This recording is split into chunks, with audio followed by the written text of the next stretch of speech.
Hi everyone. Welcome to Telugu stock channel. So, ఈ video ద్వారా నా ఇన్వెస్ట్‌మెంట్ కోసం షేర్స్ నేను మళ్ళీ ఎప్పుడు కొంటాను అనేది ఎక్స్‌ప్లెయిన్ చేయబోతున్నాను. సో, ఆల్రెడీ నా పాస్ట్ వీడియోలో నేను నా షేర్స్ అన్నీ అమ్మేశాను 9300 లెవెల్‌లో అనేది నేను చెప్పాను. అయితే as of now market 9800, 9900, 10,000 reach అవుతుంది. అండ్ మోర్ ఓవర్ 10,300 దాకా వెళ్ళొచ్చు. అండ్ అయితే 10,300 కాదు, 11,000కెళ్ళినా లేకపోతే 12,000కెళ్ళినా కూడా నేనిప్పుడు కొనడానికి రెడీగా లేను. సో, ఎందుకు కొనడానికి రెడీగా లేను? అండ్ మీరు మార్కెట్‌లో ఒకవేళ యూట్యూబ్ ఛానెల్స్ చూస్తున్నా, లేకపోతే న్యూస్ ఛానెల్స్ చూస్తున్నా గూడా, ఎవరైతే మీకు మ్యూచువల్ ఫండ్ ఆర్గనైజర్స్ ఉన్నారో, అండ్ అలాగే మార్కెట్ యొక్క అనలిస్ట్‌లున్నారో, వీళ్ళందరూ కూడా పాజిటివ్‌గా ఉన్నారు మార్కెట్ మీద. సో, మార్కెట్ అనేది చాలా హెవీ రిటర్న్స్ ఇస్తది అని ఎక్స్‌పెక్ట్ చేస్తూ ఉన్నారు. మరి వాళ్ళు పాజిటివిటీ అనేది కేవలం మాటలకే ఉందా? లేకపోతే అసలు వాళ్ళు రియల్‌గా డేటాలో కూడా ఉందా? అనేది నేను మీకు ఈ వీడియో ద్వారా ఎక్స్‌ప్లెయిన్ చేయబోతున్నాను. సో, ఇక్కడ నిజంగా నేను ఈ టాపిక్ ఎంచుకోవడానికి రీజన్ ఏంటి అంటే, మ్యూచువల్ ఫండ్ ఆర్గనైజర్స్ ఎవరైతే ఉన్నారో వాళ్ళు బయటికి మాత్రం క్లియర్‌గా చాలా మార్కెట్ ఇంత పాజిటివిటీ ఉంది. నెక్స్ట్ ఇయర్ రికవర్ అయిపోతుంది. ఆ నెక్స్ట్ ఇయర్ ఇంకా బూమ్ వస్తుంది అని చెప్పి చెప్తూ ఉన్నారు తప్ప, వాళ్ళ యొక్క డేటా ఏదైతే ఉందో డేటాలో క్లియర్‌గా వాళ్ళు సెల్లింగ్ సైడ్‌లోనే ఉన్నారు. అండ్ మార్కెట్‌లో ఎప్పుడు ఎక్కువ క్యాష్‌తో ఉంటున్నారు. సో, ఆ డేటా నేను మీకు చూపిచ్చాను అంటే, మీకసలు రియాలిటీ ఏంటి అనేది అర్థమవుతుంది. అండ్ ఈ లాక్‌డౌన్ పీరియడ్‌లో ఆల్మోస్ట్ 10,00,000 కొత్త డీమ్యాట్ అకౌంట్‌లు ఓపెన్ అయ్యాయి. సో, ఎవరైతే కొత్త డీమ్యాట్ అకౌంట్ ఓపెన్ చేసుకున్నారో వాళ్ళు గూడా బుక్ అవ్వాలంటే, మార్కెట్ పడింది అంటే వాళ్ళు కొంటారా? పడుతుంది గదా! అని జెప్పి వెయిట్ జేస్తా ఉంటారు.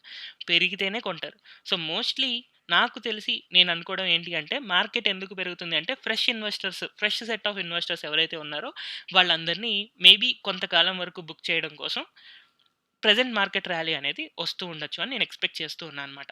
అయితే ఈ వీడియో చూడటం ద్వారా మీకు ఒక 3,000-5,000 రూపీస్ కూడా సేవ్ అవుతాయి. సో, ఎలాగా 3,000-5,000 రూపీస్ సేవ్ అవుతాయి? So, let's go on. ఈ వీడియోలో చూడొచ్చు మీరు.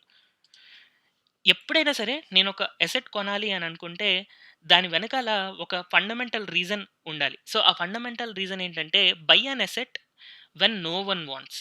సో, ఎప్పుడైతే మనకి ఒక నేను ఆస్తిని కొనాలనుకుంటున్నాను. ఆ ఆస్తి కొనడం ద్వారా నా డబ్బులు ఆటోమేటిక్‌గా గ్రో అవుతాయి. సో, ఆ ఆటోమేటిక్‌గా గ్రో అయ్యేటప్పుడు అందరూ గనక ఇంట్రెస్ట్ చూపిస్తుంటే దానిని అవి వాల్యుయేషన్స్ ఎక్కువుంటాయన్నమాట. సో, అందరూ ఇంట్రెస్ట్ చూపించే దాంట్లో పెట్టొద్దు అని చెప్పి చాలా వరకు బుక్స్‌లో ఉంది. ఇప్పుడనే కాదు, గత 150 సంవత్సరాల్లో మార్కెట్‌లో వర్కౌట్ అవుతున్నది అదే. అయితే మనకున్న అసలు అసెట్స్ ఏంటి అని చూస్తే fixed deposit, bonds, gold, real estate, stocks ఇట్లా డిఫరెంట్ అసెట్స్ ఉన్నాయి. అయితే fixed deposit as of now 3-5% returns ఇస్తూ ఉంది. సో, ఈ 3-5% రిటర్న్స్ గనక ఫిక్స్డ్ డిపాజిట్ ఇస్తూ ఉంటే మోస్ట్‌లీ ఏ పబ్లిక్ కూడా దాంట్లో పెట్టరు. బట్ ఒకవేళ ఫిక్స్డ్ డిపాజిట్ చేయలేదు అని అనుకోండి, లేదా బ్యాంక్స్ యొక్క డిపాజిట్స్ తగ్గిపోతున్నాయి అనుకోండి, అలాంటప్పుడు వాళ్ళు అప్పులు ఇవ్వడం కూడా తగ్గిపోతుంది. సచ్ దట్ బిజినెస్ అనేది ఎఫెక్ట్ అవుతుంది. ఇలాగా ఇండైరెక్ట్ సైకిల్ ఏదైతే ఉందో అది కొలాప్స్ అవ్వడానికి, కొలాప్స్ అంటే పూర్తిగా నాశనం అయిపోవడం గాదు. టెంపరరీగా అందులో ప్రాబ్లమ్ రావడానికి ఛాన్సెస్ ఉన్నాయన్నమాట. అయితే fixed deposit as of now ఎవరు ఇంట్రెస్ట్ చూపించట్లేదు కాబట్టి, నేను ఫిక్స్డ్ డిపాజిట్ మీద ఇంట్రెస్ట్ చూపిస్తున్నాను. అయితే బాండ్స్ మీద హెవీ ఇంట్రెస్ట్ ఉంది. అండ్ 6-8% రిటర్న్స్ ఇస్తాయి. బట్ బాండ్ మార్కెట్ గురించి నాకు పూర్తి అవగాహన లేదు. అందుకోసమని బాండ్స్ గురించి నేను బాండ్స్‌లో 6-8% రిటర్న్స్ వస్తాయని తెలిసినా కూడా నేను దాంట్లో ఇన్వెస్ట్‌మెంట్ చేయట్లేదు. ఎక్కడైతే నాకు అవగాహన లేదో, లేకపోతే నాకు తెలీదో దాంట్లో నేను ఇన్వెస్ట్‌మెంట్ చేయననమాట. అండ్ అలాగే గోల్డ్. ఎప్పుడైతే నాకు ఎకానమీ అనేది పడిపోతూ ఉంది. బట్ స్టాక్ మార్కెట్ పెరుగుతుంది అని నాకు ఆగస్ట్‌లో లాస్ట్ ఇయర్ 2019 ఆగస్ట్‌లో తెలిసిందో, ఆ 2019 ఆగస్ట్‌లో నేను రూ. 35,000 గోల్డ్ ఉన్నప్పుడు కొన్నాను. అండ్ 44,000 ఉన్నప్పుడు నేను అమ్మేశాను. బట్ ఇప్పుడున్న సిట్యుయేషన్స్‌లో ఓకే, ఎకానమీ అనేది పడుతుంది. కానీ చాలా అడ్వర్స్‌గా పడుతుంది. సో, ఇంత అడ్వర్స్‌గా పడుతున్నప్పుడు గోల్డ్ యొక్క బయింగ్ డిమాండ్ ఏదైతే ఉందో, ఆ బయింగ్ డిమాండ్‌లో 2 డిమాండ్స్ ఉంటాయి. కన్స్యూమర్ డిమాండ్ అండ్ అలాగే central depository demand. So, consumer demand అనేది తగ్గుతుంది. బికాస్ ఆఫ్ ఫంక్షన్స్ తగ్గడం వల్ల, లేకపోతే సీజనల్ బయింగ్ అనేది తగ్గడం వల్ల, corona virus issue additional add up ఇట్లాంటి వాటి వల్ల గోల్డ్ యొక్క డిమాండ్ అనేది తగ్గిపోతూ ఉంది, consumer demand. But central depository demand పెరుగుతోంది. మరి ఏ డిమాండ్ దేన్ని డామినేట్ చేస్తది? ఇదిప్పుడు ప్రస్తుతానికి నాకు తెలీదు. అందుకోసమని గోల్డ్‌లో ఇన్వెస్ట్‌మెంట్ చేయాలో లేదో నాకు తెలీదు కాబట్టి నేనక్కడ చెయ్యట్లేదు. నాకెక్కడైతే తెలుసో నేను దాంట్లోనే చేస్తాను. అండ్ రియల్ ఎస్టేట్‌లో చేయాలంటే హ్యూజ్ క్యాపిటల్ కావాలి.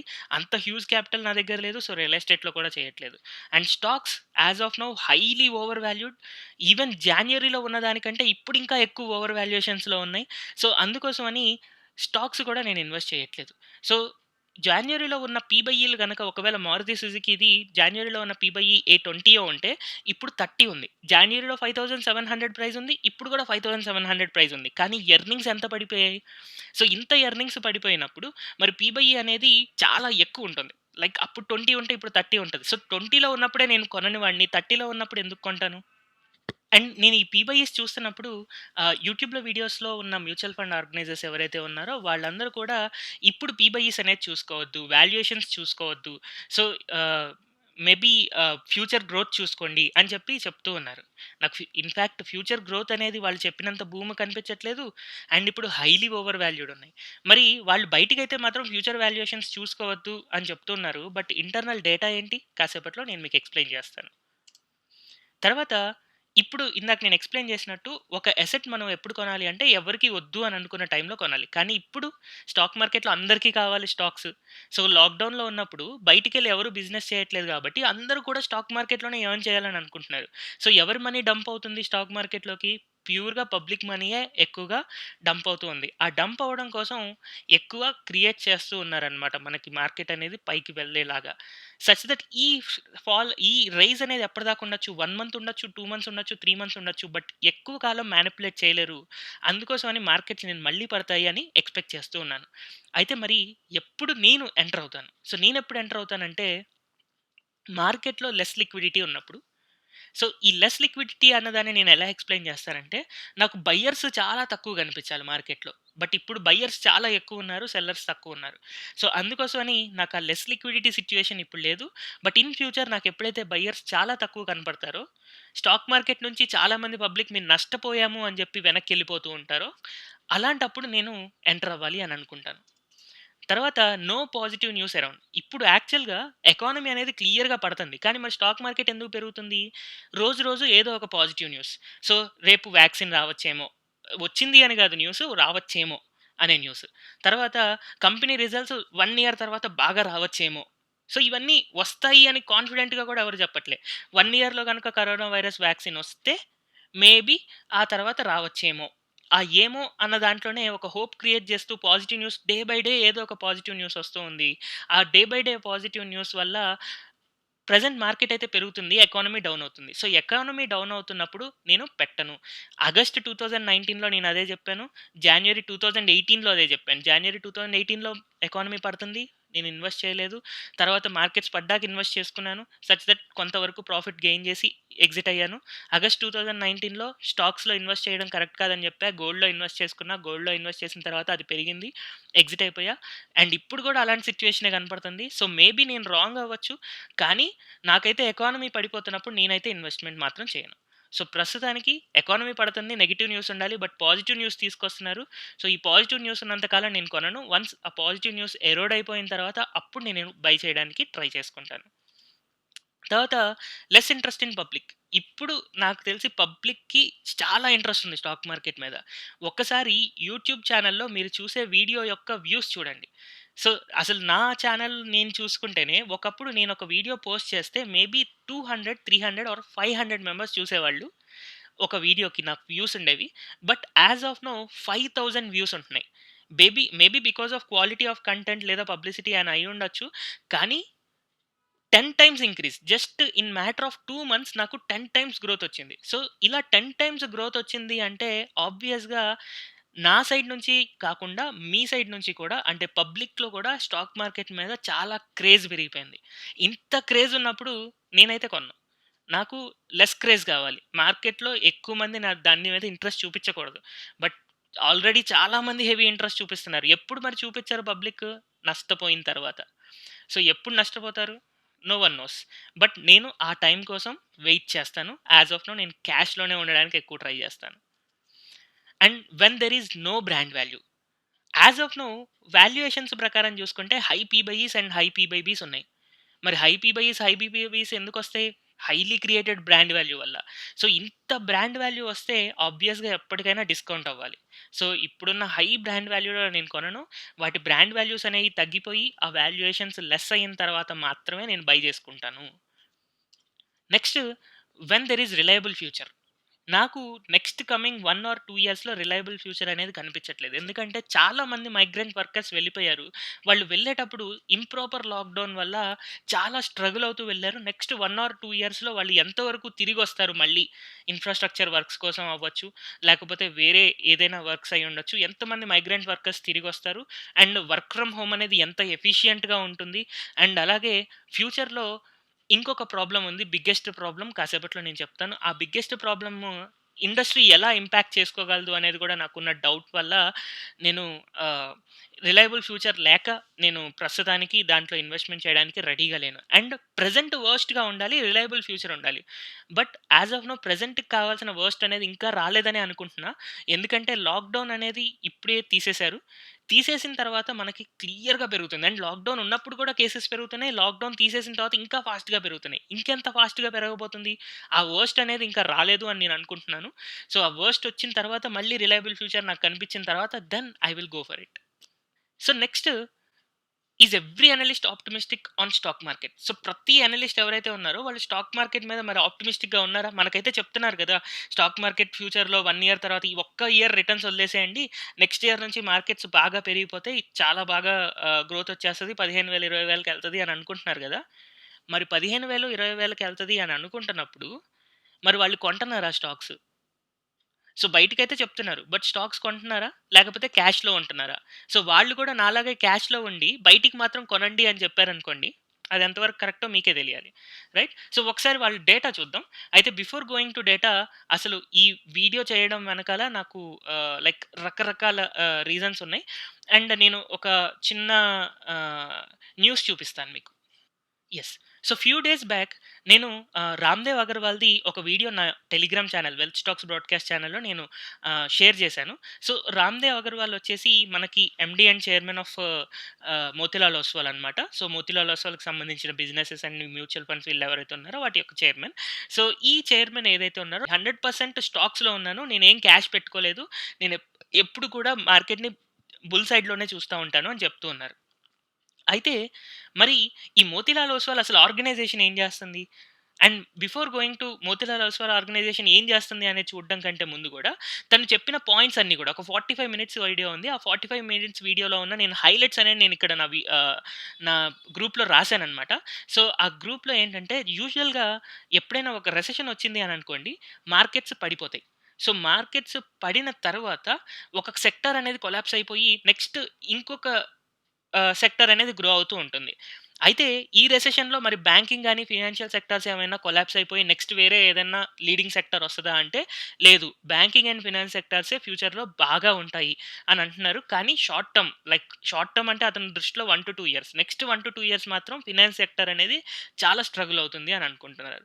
అండ్ అలాగే టెక్నాలాజికల్ షేర్స్ ఇప్పుడు as of now coronavirus వల్ల తక్కువ ఎఫెక్ట్ అయింది అనంటే టెక్నాలాజికల్ షేర్స్. సో, ఈ టెక్నాలాజికల్ షేర్స్ ఏవైతే ఉన్నాయో అవి కొనాలనుకుంటే మీ సజెషన్ ఏంటి అంటే నస్డాక్ కొనమంటున్నారు. సో, యూఎస్ మార్కెట్‌కి సంబంధించింది ఇది నస్డాక్ అనేది. సో, ఆ ఇండెక్స్ బై చేసుకోమని అంటున్నారు. అయితే ఆ ఇండెక్స్ బై చేసుకోవడం ద్వారా ఎంతవరకు ఫ్యూచర్ ఉంటుంది అనేది కూడా నేను లైక్ ఫర్దర్ వీడియోస్‌లో ఎక్స్‌ప్లెయిన్ చేస్తాను.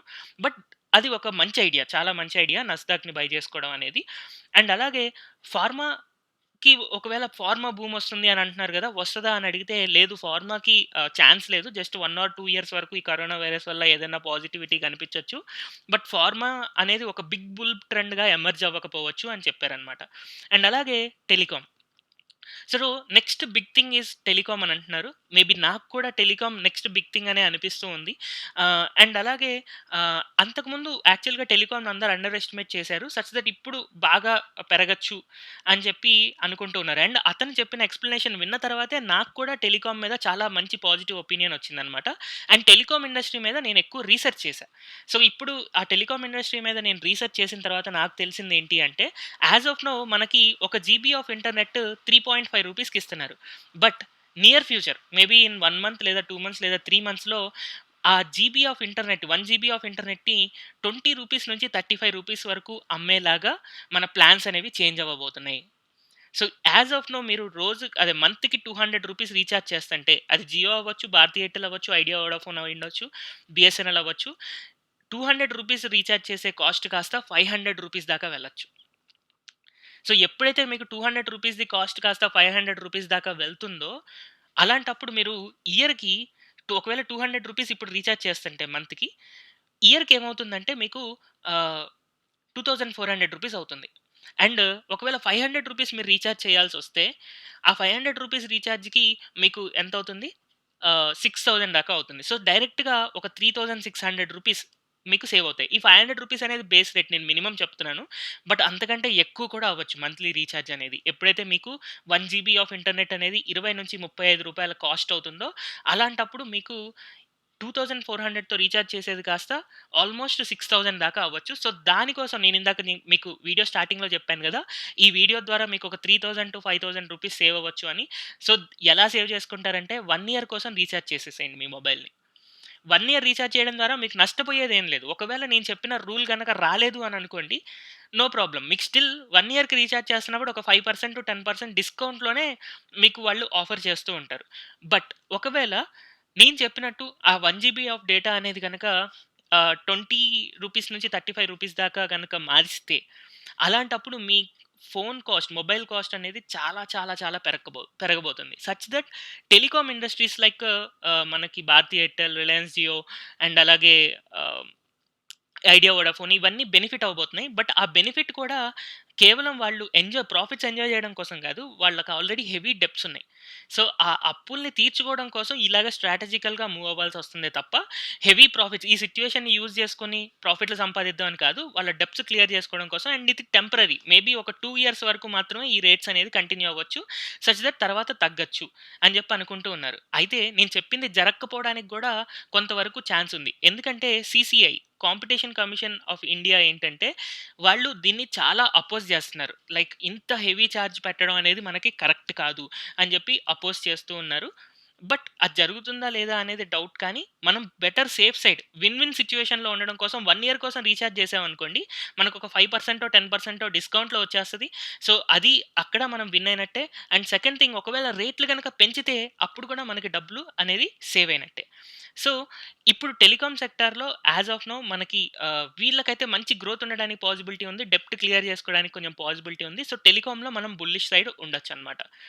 అండ్ ఇన్‌ఫ్రాస్ట్రక్చర్ వచ్చేసి as of now liquidity crisis అనేది క్రియేట్ అవుతుంది ఇన్‌ఫ్రాస్ట్రక్చర్‌లో. చిన్న చిన్న ఇండస్ట్రీస్ అన్నీ కూడా కొలాప్స్ అవ్వడానికి పాసిబిలిటీ ఉంది.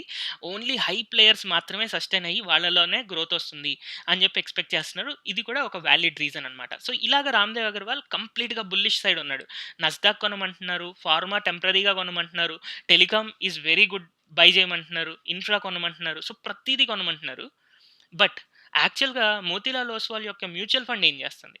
So, not only Motilal Oswal, ఇంకా వేరే మ్యూచువల్ ఫండ్స్ ఏం చేస్తున్నాయి? సో, అందుకోసమని నేనొకసారి మోతీలాల్ ఓస్వాల్‌ది ఫ్యాక్ట్ షీట్ ఓపెన్ చేస్తున్నాను. సో, ఫ్యాక్ట్ షీట్ అంటే వాళ్ళు మ్యూచువల్ ఫండ్స్‌లో ఎంతెంత ఇన్వెస్ట్‌మెంట్ చేస్తున్నారు అని చెప్పి మంత్లీ డేటా ఇస్తూ ఉంటారు. సో, ఆ మంత్లీ డేటా కోసం నేను ఫ్యాక్ట్ షీట్ ఓపెన్ చేస్తున్నాను. సో, ఫ్యాక్ట్ షీట్‌లో యాస్ ఆఫ్ నౌ జాన్యురీలో చాలా ఆప్టిమిజం ఉంది. అంటే మార్కెట్స్ జాన్యురీలో ఏమైందంటే మనకి బడ్జెట్ చెప్పబోతున్నారు జాన్యురీ 29న. సో, చాలా పెరక్కబోతుంది. 13,000, 15,000కి ఎళ్ళిపోతది నిఫ్టీ అన్న ఎక్స్‌పెక్టేషన్‌లో ఉన్న టైంలో జాన్యురీలో వీళ్ళ క్యాష్ లెవెల్స్ ఎలాగున్నాయి? అండ్ అలాగే ఇప్పుడు మన మేలో క్యాష్ లెవెల్స్ ఎలాగా ఉన్నాయి. సో, వాళ్ళు గనక నిజంగా ఆప్టిమైజ్ అంటే లైక్ వాళ్ళు ఎక్కువ పెరుగుతుంది అని ఎక్స్‌పెక్ట్ చేస్తే క్యాష్ లెవెల్స్‌ని తగ్గించుకొని ఎక్కువ స్టాక్స్‌లో ఇన్వెస్ట్ చేయాలి. కానీ ఏం చేశారు అనేది చూద్దాం ఒకసారి. సో, నేను కొంచెం జూమ్ చేసి ఫస్ట్ జాన్యురీ డేటా చూపిస్తున్నాను. సో, జాన్యురీలో first Motilal Oswal focused 25 fund అని ఉంది. దాంట్లో వాళ్ళ క్యాష్ ఈక్వివలెంట్ వచ్చేసి 0.75% ఉంది. అంటే వాళ్ళ దగ్గర ఉన్న మొత్తం డబ్బుల్లో 0.75% వాళ్ళు క్యాష్ రూపంలో ఉంచుకున్నారు. మేబీ మార్కెట్స్ పడచ్చేమో, పడితే మళ్ళీ కొందామని. అయితే ఇప్పుడు గనక చూసుకుంటే ఇది మేజీ డేటా. ఇక్కడ 14థ్ మే అని కనిపిస్తుంది చూడండి. సో, మే డేటా గనక చూసుకుంటే ఇదే సేమ్ ఫోకస్డ్ ఫండ్‌లో ఆహ్, 0.8% అంటే క్యాష్ లెవెల్స్ కొంచెం పెంచుకున్నారు. అంటే వీళ్ళకి పడతది అన్న ఎక్స్‌పెక్టేషన్ ఉంది కాబట్టే క్యాష్ లెవెల్స్ పెంచుకున్నారు గదా! అయితే ఇవి లైక్ మీకు ఇంకా మిడ్ క్యాప్ ఇట్లాంటియన్నీ చూసుకుంటే అన్నిట్లో గూడా క్యాష్ లెవెల్స్ పెరిగాయి. అయితే మనం మెయిన్‌గా చూడాల్సిందేంటంటే నిఫ్టీ గురించి ఎక్కువ మాట్లాడుకుంటా ఉంటాం గాబట్టి ఇండెక్స్ ఫండ్ చూద్దాం. సో, ఇండెక్స్ ఫండ్ కోసం కిందకి స్క్రోల్ చేస్తా ఉన్నాను నేను.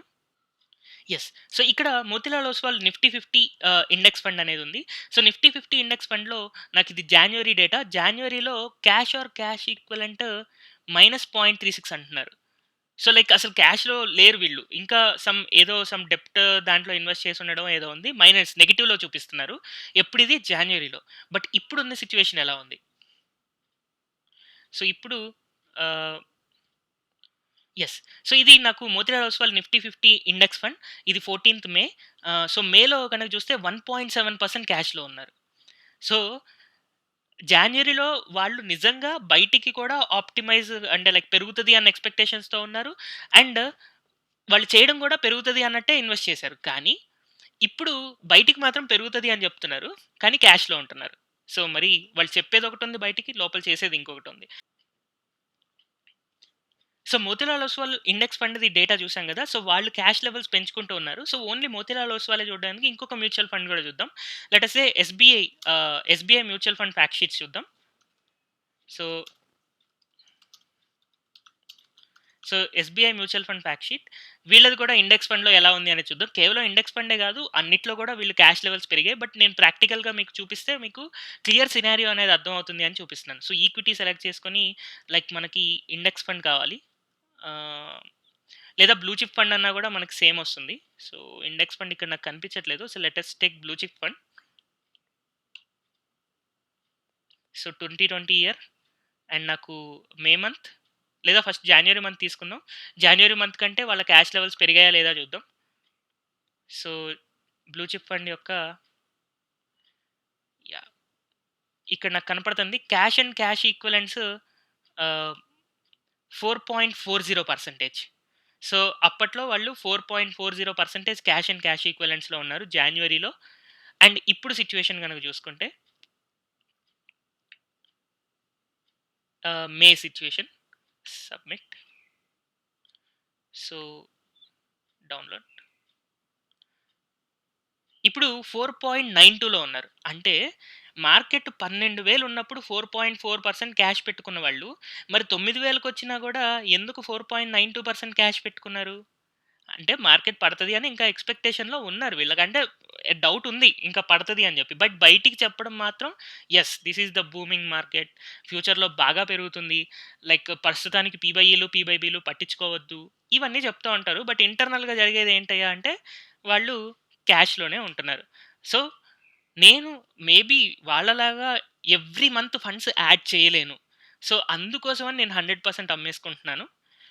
వాళ్ళు ఎవ్రీ మంత్ క్యాష్ యాడ్ చేయగలరు. సో, మీరేదైతే ఎస్ఐపీస్ చేస్తున్నారో, ఈ ఎస్ఐపీస్ అమౌంట్ అంతా కూడా తీసుకెళ్ళి మళ్ళీ వాళ్ళు అదే స్టాక్స్‌ని యావరేజ్ చేసుకుంటూ ఉండగలుగుతారు. So, as a basic person ఇప్పుడు నేను ఎవ్రీ మంత్ యాడ్ చేయలేను కాబట్టి, నేను ఇంకా బెస్ట్ టైమ్‌లో బై చేసుకొని, అలా ఇన్వెస్ట్‌మెంట్ వదిలేయాలి అని అనుకుంటున్నా. దానికోసం అని చెప్పి నేను అమ్మేసాను.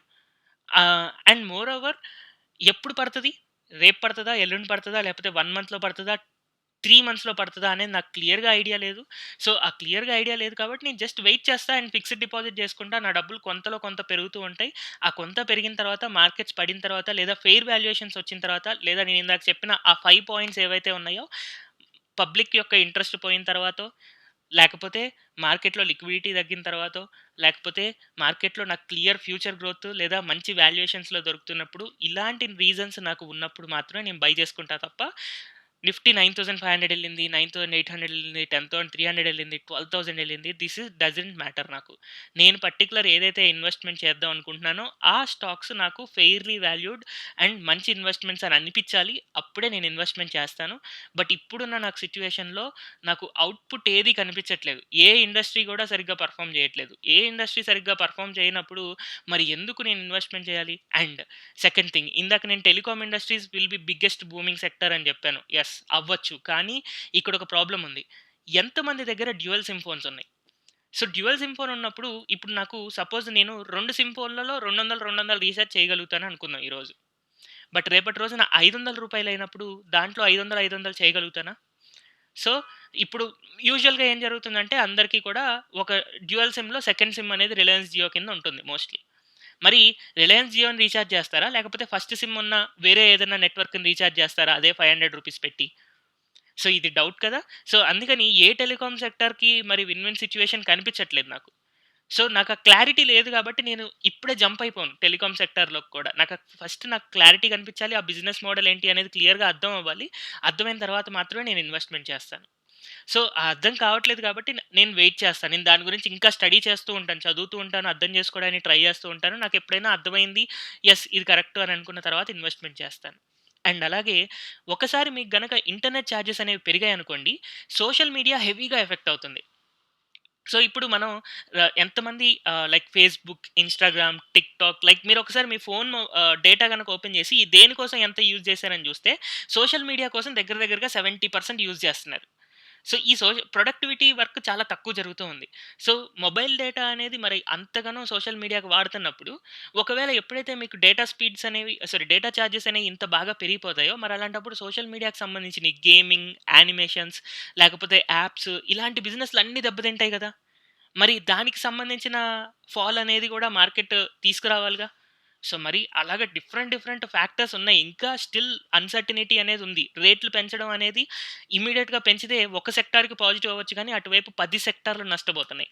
మరి ఒకవేళ సపోజ్ ఐటీ ఇండస్ట్రీ ఉంది. ఇప్పుడు యాస్ ఆఫ్ నౌ మీకు వర్క్ ఫ్రమ్ హోమ్ జేస్తున్నారు.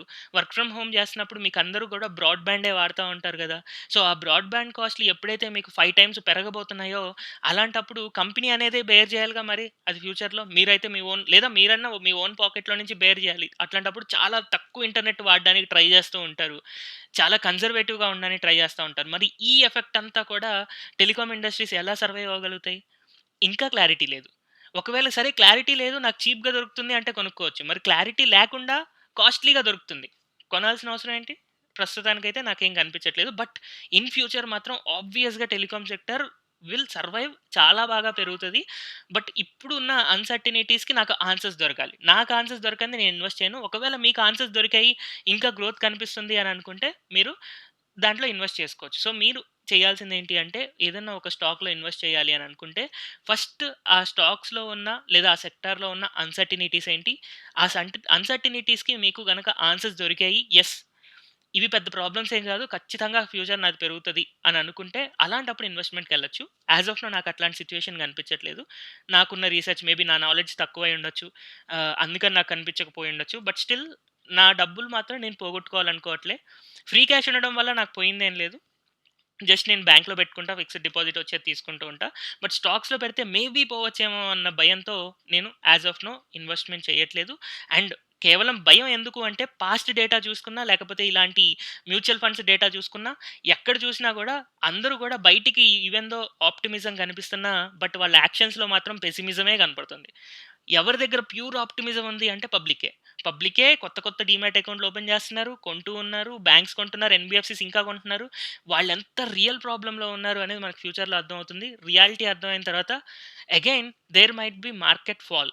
ఈసారి నేను మార్కెట్ క్రాష్ వస్తదనుకోవట్లేదు. మార్కెట్ ఫాల్ అనుకుంటున్నా. అంటే చిన్నగా పడుతూ ఉంటుంది.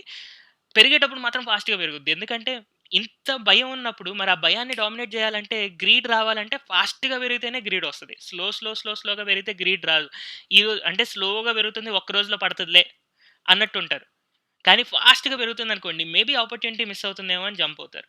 సో, మేబీ మార్కెట్ అలా బిహేవ్ చేస్తుండొచ్చు అని నాకింకా కన్విక్షన్ ఉంది. So, that's why I'm not investing.